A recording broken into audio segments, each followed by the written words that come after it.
Tak ada yang baru dalam gerakan ini. Seperti yang kita telah saksikan, kitab suci Yahudi yang oleh orang Kristen disebut perjanjian lama mereka memperlihatkan proses yang serupa. Al-Quran sejak awal menyebut Allah dalam istilah yang kurang personal dibandingkan tradisi Yudeo-Kristen. Doktrin semacam Trinitas dan mitologi serta simbolisme sistem mistika semuanya berupaya menunjukkan bahwa Tuhan melebihi personalitas. Namun, ini tampaknya tidak menjadi jelas dengan sendirinya bagi kebanyakan orang beriman. Ketika John Robinson, uskup Woolwich, menerbitkan Honest to God pada tahun 1963 yang menyatakan bahwa dia tidak bisa lagi tunduk kepada Tuhan personal lama yang berada di luar sana, timbul kegemparan di Inggris. Kegemparan serupa juga menyertai pernyataan David Jenkin, uskup Durham, meskipun gagasan seperti ini telah cukup populer di lingkungan akademik. Don Cupid, dekan Emmanuel College, Cambridge, juga pernah disebut pendeta ateis. Dia berpendapat Tuhan realistik tradisional yang dikonsepsikan oleh teisme tidak bisa diterima dan sebaliknya mengusulkan sebentuk Buddhisme Kristen yang menempatkan pengalaman keagamaan lebih tinggi daripada teologi. Seperti Robinson, Cupid secara intelektual meraih wawasan oleh kaum mistik dalam ketiga agama besar dunia diraih melalui jalan intuitif. Namun, ide bahwa Tuhan tidak sungguh-sungguh ada dan bahwa yang ada justru tiada bukan merupakan hal yang baru. Sikap tidak toleran terhadap penggambaran yang tak layak tentang yang mutlak semakin bertumbuh.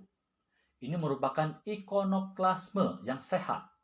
Sebab di masa silam, ide tentang Tuhan telah dipergunakan dengan akibat-akibat yang merusak. Salah satu perkembangan baru yang paling keras sejak tahun 1970-an adalah kebangkitan sejenis religiusitas yang lazim kita sebut fundamentalisme dalam agama-agama terbesar dunia, termasuk 3 agama ketuhanan. Spiritualitas yang sangat politis itu senantiasa berpandangan harfiah dan tidak toleran. Di Amerika Serikat yang mudah tertarik pada ekstremisme dan seruan apokaliptik, fundamentalisme Kristen menggabungkan diri ke dalam kanan baru. Kaum fundamentalis mengampanyekan penghapusan hukum aborsi dan pengetatan aturan moral dan sosial. Moral majoritinya Jerry Falwell mencapai kekuatan politik yang mencengangkan selama tahun-tahun pemerintahan Reagan. Evangelis lainnya semacam Maurice Cerullo berpegang pada perkataan Yesus secara harfiah, percaya bahwa mukjizat merupakan sendi keimanan yang esensial. Tuhan akan mengabulkan apapun yang diminta dalam doa seorang beriman. Di Inggris, fundamentalis semacam Colin Urquhart telah membuat pernyataan yang sama. Kaum fundamentalis Kristen tampaknya tak terlalu memedulikan seruan cinta kasih Kristus. Mereka cepat mengutuk orang-orang yang mereka anggap sebagai musuh Tuhan. Kebanyakan mereka memandang kaum Yahudi dan Muslim telah ditakdirkan masuk neraka. Dan Urquhart pernah mengatakan bahwa semua agama timur diilhami oleh setan. Di dunia Muslim terdapat perkembangan serupa yang banyak dijadikan objek publikasi di Barat. Kaum fundamentalis Muslim telah menggulingkan beberapa pemerintahan dan membunuh atau mengancam musuh-musuh Islam dengan hukuman mati. Demikian pula fundamentalis Yahudi telah bermukim di wilayah pendudukan di tepi barat dan jalur Gaza dengan tekad kuat mengusir para pemukim Arab, menggunakan kekerasan jika perlu. Mereka percaya bahwa mereka tengah melicinkan jalan bagi kedatangan Mesias yang telah berada di ambang pintu. Dalam semua bentuknya, fundamentalisme merupakan keyakinan yang sangat reduktif. Rabbi Meir Kahane, anggota Far-Right Israel paling ekstrim yang terbunuh di New York pada tahun 1990 menyatakan tak begitu banyak misi di dalam Yudaisme, hanya satu, dan misi ini adalah melaksanakan apa yang dikehendaki oleh Tuhan. Kadangkala Tuhan memerintahkan kita untuk berperang, kadangkala Dia menginginkan kita untuk hidup damai. Akan tetapi, pesannya hanya satu, Tuhan menginginkan kami untuk datang ke negeri ini demi menciptakan sebuah negara Yahudi. Hal ini mengabaikan perkembangan Yahudi selama berabad-abad. Kembali ke perspektif deuteronomik atas kitab Yosua.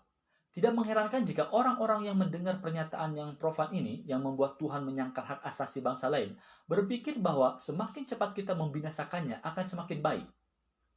Akan tetapi, sebagaimana telah kita tinjau pada bab yang lalu, bentuk religiusitas seperti ini merupakan gerak menjauhkan diri dari Tuhan, menjadikan fenomena historis dan manusiawi seperti nilai keluarga Kristen Islam atau tanah suci sebagai fokus pengabdian keagamaan merupakan bentuk keberhalaan baru.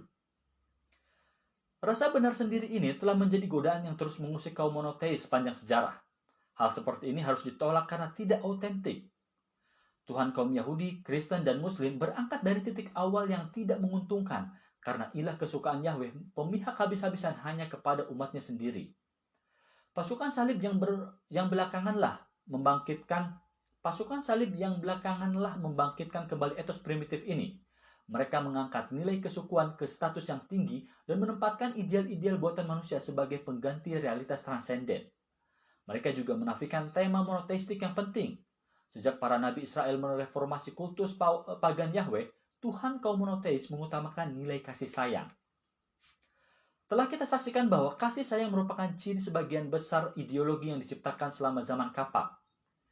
Nilai kasih sayang bahkan mendorong kaum Buddhis untuk membuat perubahan besar dalam orientasi keagamaan mereka ketika pengabdian diperkenalkan ke dalam Buddha dan Bodhisattva.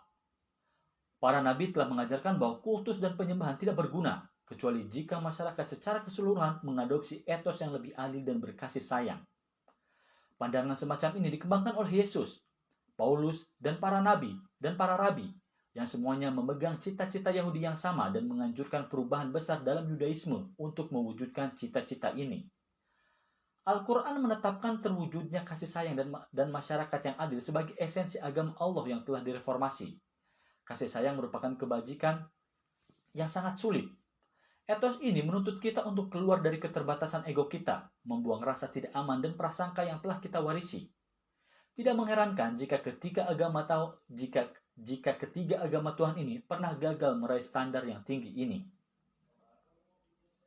Selama abad ke-18, kaum Deis menolak Kristen Barat tradisional, terutama karena telah menjadi begitu kejam dan tidak toleran. Hal yang sama masih berlaku saat ini. Sering orang-orang beriman konvensional yang tidak tergolong fundamentalis memiliki keagresifan yang sama dengan kaum fundamentalis. Mereka menggunakan Tuhan untuk menopang cinta dan kebencian mereka sendiri, yang mereka nisbahkan sebagai cinta dan kebencian Tuhan. Orang Yahudi, Kristen, dan Muslim yang secara fanatik menunaikan ibadah kepada Tuhan, tetapi merendahkan martabat orang-orang dari etnik dan ideologi berbeda, berarti telah mengabaikan salah satu kebenaran mendasar agama mereka sendiri. Demikian pula, adalah tidak layak bagi orang yang menyebut diri sebagai Yahudi, Kristen, dan Muslim untuk menoleransi sebuah sistem sosial yang tidak adil. Tuhan monoteisme historis menuntut permaafan bukannya pengorbanan, kasih sayang bukannya peribadatan yang berpura-pura. Terdapat perbedaan besar antara orang yang melaksanakan bentuk agama kultus dengan mereka yang menumbuhkan rasa tentang Tuhan yang penyayang. Para nabi mengecam keras orang-orang sezamannya yang mengira bahwa peribadatan di kuil sudah cukup. Yesus maupun Paulus telah menjelaskan bahwa ibadat lahiriah tidak ada gunanya jika tidak disertai kedermawanan. Muhammad berseteru dengan orang Arab yang ingin menyembah dewa-dewa pagan selain Allah dalam ritus kuno tanpa mewujudkan etos kasih sayang dituntut Tuhan sebagai syarat semua agama yang benar. Perpecahan yang serupa terdapat di dunia pagan Romawi. Agama kultus kuno ingin mempertahankan status quo sedangkan para menyiarkan misi yang mereka yakini akan mengubah dunia. Mungkin agama kasih sayang dari Tuhan Yang Maha Esa hanya diamalkan oleh sekelompok minoritas.